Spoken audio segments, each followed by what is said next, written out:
Hello students, hope all of you are doing well. So today we are starting a new chapter, that is chapter 9, the Mauryan Empire. So the establishment of the Mauryan Empire marks the beginning of a new period in Indian history, and it was founded by Chandragupta Maurya.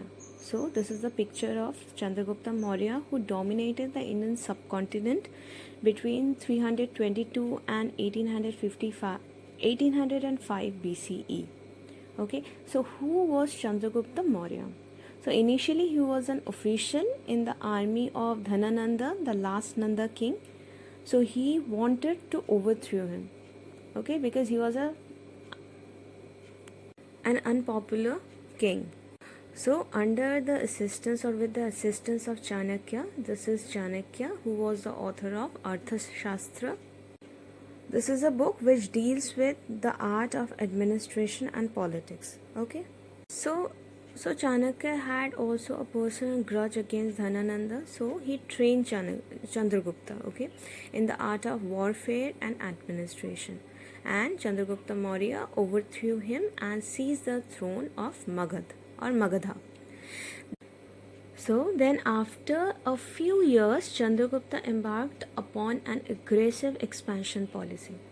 Seleucus, who was Alexander's general for the Eastern Macedonian conquest, was also defeated by him, and he had to sign Seleucus had to sign a treaty according to which he had to give eastern Afghanistan, Baluchistan and areas west of the Indus to Chandragupta along with his daughter and considerable money. Okay, he also lent Megasthenes, who wrote the book Indica, and this book was all about valuable information on Mauryan administration and on the economic or social condition of that period. Okay, so Seleucus also sent Megasthenes as ambassador to Chandragupta's court. Okay, and in return Seleucus received 500 war elephants. Okay, so Chandragupta Maurya built a vast empire which extended from Hindu Kush in the northwest to Bengal in the east, and from the Himalayas in the north to Narmada in the south.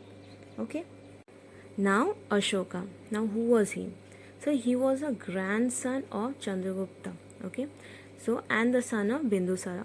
Okay, so in 261 BCE, Ashoka attacked Kalinga, which was the only kingdom that was not under this Mauryan control. Okay, so he attacked the kingdom and conquered it, but after much struggle, as it was a powerful kingdom, but this victory did not make him happy or content. Means he did not get satisfaction.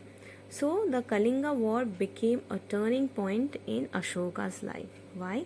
Because the destruction filled his heart with sorrow and grief, and he gave up his mind to from warfare. Okay, and he promoted the spread of Buddhism across ancient Asia because he was deeply influenced by the Buddhist principles. Okay, then his policy of Digvijaya, means the conquest of territories, was replaced or substituted by Dhamma Vijaya, means conquest through Dharma. So the word Dhamma derived from the Sanskrit word Dharma, means religious duty, and it was based on human values. So the main principles of Dhamma were: people should live in peace and harmony. Everyone should respect each other, especially elders. There should be no ahimsa, means non-violence and non-injury to all living creatures. And children should obey their elders. Okay, everyone should love each other, and people should be truthful, charitable, and kind to all. Okay, including servants and slaves. So now Ashokan edicts. Edicts means you can say order or command. Okay, so Ashoka's command.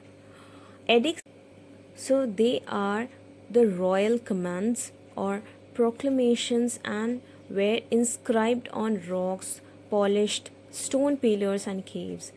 Edicts or order or commands were composed in Prakrit. I hope you remember Prakrit. We got this term reading Jainism and Buddhism chapter. So It is a language of the people and it was written in the Brahmi script. In the northwest, they were written in Greek, Kharoshthi, and Aramaic. Okay, so that's it, children. Hope all of you have understood this video, this chapter. So thank you. Have a nice day ahead.